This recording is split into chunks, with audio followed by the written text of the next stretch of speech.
Early in the morning. What's going on, people? It's your boy Cam Topical Juice. Apologies for the late upload. I was on Zoom collaborating with a fellow content creator from 3:30 p.m. to 10:45. Do the maths. I then had to rush to watch Love Island. I skipped half of it, I'm not even gonna lie. Hopefully I didn't miss any key parts. I've got to edit it, I've got to carry on doing some more work, I've got a meeting at 10 a.m. tomorrow, I've got so much to do. This is the life of a full-time creator, if you don't know. So let's get straight into this video. Like the video for me, hit the bell to be notified for me. Please press that subscribe button. And the reason I'm kind of talking kind of quiet is because like my mom's next door in it, so they can probably hear me even at this level. But I'll try and turn it up on when I edit it. I'll try and turn the volume up. So it's the aftermath of Claudia and Claudia gets dumped.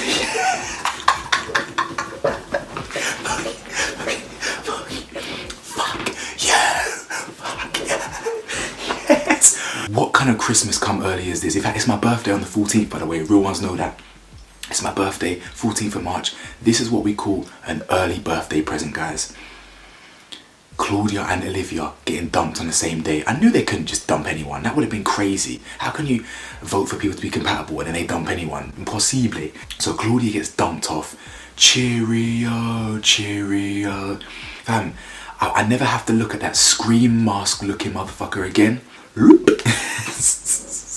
Olivia goes, oh yeah, I'll miss telling you straight how it is, but I'll never change. You know what? I'm not even going to give energy into it. Olivia, fuck yourself. You're gone. About straight talker, you fake snake little ugh. Anyway, Jessie wasn't even crying for Claudia, if I'm being honest. But then again, we know. Botox. So the next morning comes around and they're shocked that Olivia and Maxwell were in the bottom. I think Shaq might have said it. I think Sammy said it as well.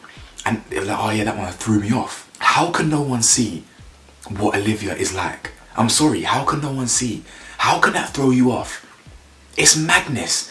Like, we can all see how mad Olivia is.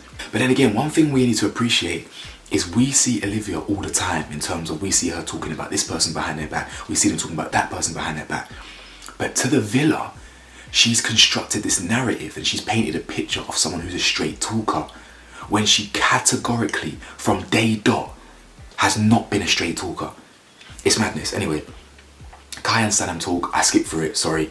Yeah, I mean, again, they must win. Even though I skipped through their shit, they must win. The person I want to win is someone who doesn't annoy me. That's why it can't be anyone else but Kai and Sanam. And look what happens. Shaq and Tanya, they get a little bit more airtime. And look at that, they're annoying immediately. Well, maybe not Tanya as much, even though Tanya made a comment about Martin that I need to address.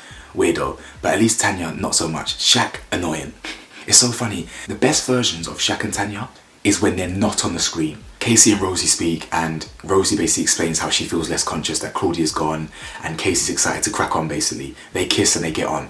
The fact that they were able to kiss in public and they did that straight away, I don't think that's disrespectful at all. Some people be like, oh, her grave's not even warm yet, or her grave's not even cold yet, and they're already kissing. Fam, it actually goes to show how respectful they were being in front of Claudia, that they were actually holding back the whole time she was there. And now she's gone, they can express themselves.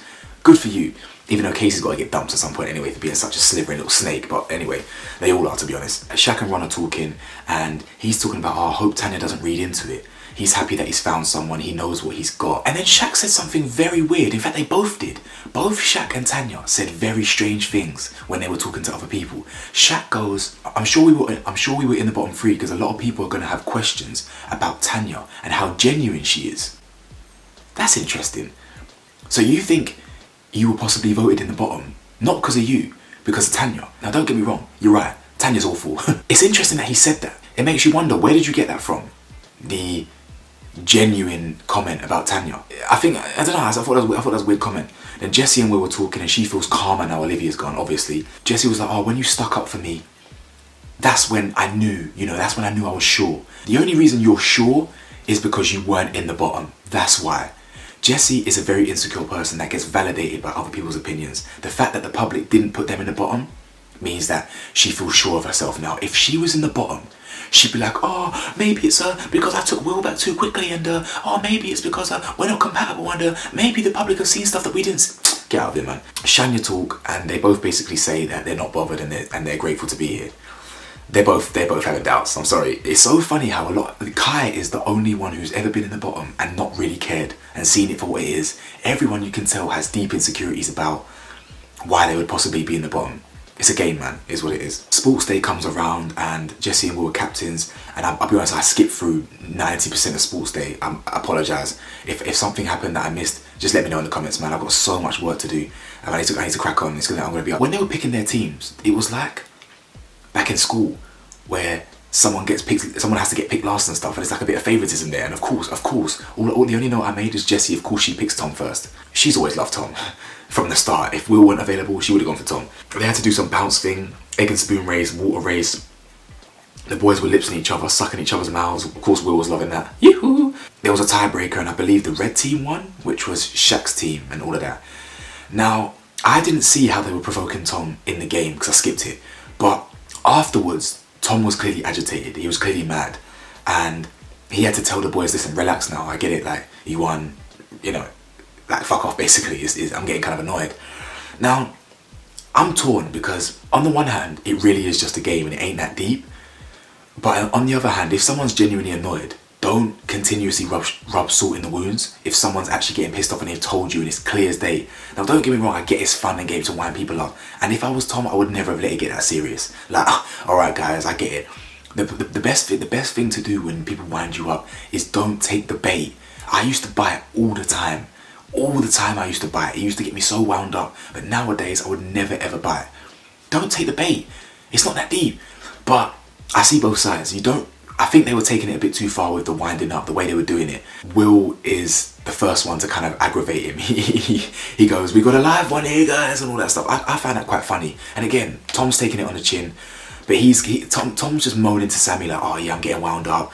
Blah, blah, blah. Like, it's getting annoying now, just know when to stop. And as I said, Tom, it ain't that deep. Like, stop being such a softie. But at the same time, if you are triggered and you are easily sensitive and that, they both were just taking it too far. The lads were trying to provoke Tom and poke him. Ron knew exactly what Sammy and Tom were going to be talking about. It's quite funny. Tanya and Lana, right? They're talking and they're just talking about how the villa felt empty. Olivia was a big part, OG, sister, ugh. They've got to carry on for themselves and her, whatever.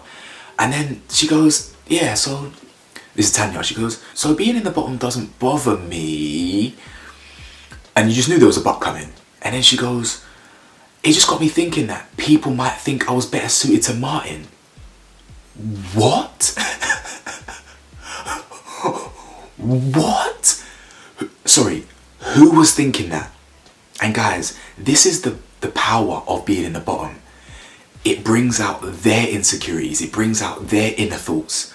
Not one person thought she was better suited to Martin. But who said that? She did. I'm not even trying to hear that she just thought the public thought that. No. She is thinking that for some reason. Now, she knows what her and Shaq have got is better, surely. But she's obviously got some inner demon that says, maybe me and Martin were better suited. Like, what? That was a very, very weird statement. The exact same way Shaq was like, yeah, we were probably in the bottom three because maybe people were thinking that she weren't genuine. So that's your inner deep thoughts coming out, yeah? And then Tanya's came out as well.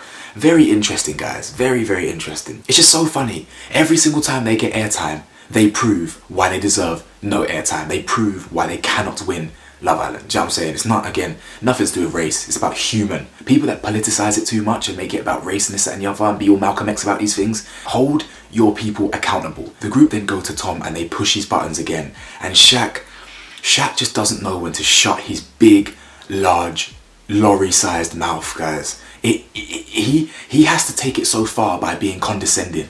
He was condescending to Harris. He was condescending to Ron. Shaq has a track record of having this specific tone that I don't like. I don't like the way Shaq has this tone. Yeah, you can say it's just a game. Don't tell me to grow up. Don't patronize me like that. And I said it all the way in week 1. When I remember so many comments told me, no, I rate Shaq for calling out a fellow man. I rate Shaq for calling out. I saw it 7 weeks ago. He has this patronizing tone here that is not welcoming. I wouldn't take it personally. And Tom actually bit his tongue way better than I would. Don't you dare tell me to grow up. It's just a game in that tone. You can tell me, you can say, oh, come on, bro. It's only a game. Like, I don't mean anything by it. Like, it's not that deep. You can tell me straight, but don't do it in that little sarky kind of tone where you're laughing at me at the same time. Don't do that. And fam, and that's it. You can call me petty or whatever. I just don't like the way Shaq does that. And he's done that to multiple people in this season, including Ron. And in fact, we're going to get to another round 2 of Ron and Shaq's beef in a preview. He goes, oh, it's a joke, bro. Oh, you're a grown man, you lost a sports day. Oh, you're not going to tell me nothing, you lost. Bro, that's what I'm saying. All I know is you just couldn't talk to me in that tone. It's so much better when they don't get airtime, because then you can start to like them a bit more. Anyway, and then Tanya, big up Tanya for this one. Now, this is where I gave Tanya credit when Shaq was moving mad last time. Tanya, you get credit from me for calling out Shaq when he's moving mad like that. And she says, listen, babe, stop being petty. Yeah, you're being a bit naughty. And Tanya what I rate about Tanya this episode is it seems like she's learned a bit more about how to deal with Shaq when he's in those moods. And I feel like she wasn't pussyfooting around him, but she was just kind of handling it with care so he wouldn't bite with that big mouth of his. You know what I'm saying? If he bites, your head's coming off, literally. You know, that's why she's saying words like, you know, you're being naughty. She's kind of being soft around it. But she's really saying, Shaq, pattern up. You're really causing tension again. You're rubbing him up the wrong way, and now you're going to have to squash it. And he's like, no, it's not that deep. No. What you were doing was very annoying. And Tanya can see it, I can see it. And if you're not biased or a stan, then you can see it as well. He's moving mad. And she basically calls him out for saying, listen, if someone had said to you, Shaq, you're a grown man, you wouldn't like it, would you? And Tanya, you get credit for me. When it comes to understanding Shaq now and then, she does kind of know what to do or know what to say. Or she sees certain things. The same things that she actually called ick before. But anyway, tomorrow's episode, we see Shaq say to Ron about, Ron only made her his girlfriend because of how popular Lana is. I think Ron's playing games, yeah. And so I've got no problem with that opinion and someone having that opinion. But the way you said it, I think that's going to rub people up the wrong way, man. And we're going to have to see the context of that whole game. But tomorrow, I don't know, it's just, you just see, you know, when Shaq's on the camera, he just is involved in some sort of passer. And it's actually lucky that the producers didn't show Shaq beefing Tanyel. Because once again, it just shows him in a bad light that he's always got beef with someone. Harris, Tanyel, allegedly Olivia. That's why he pied her. Oh, when you annoy me, you annoy me. Ron, who else is there? Tom. That's 5. That's 5 people that we know Shaq has clashed with. Who's the common denominator? Food for thought. Let me know your thoughts, guys. Like, comment, subscribe. Peace.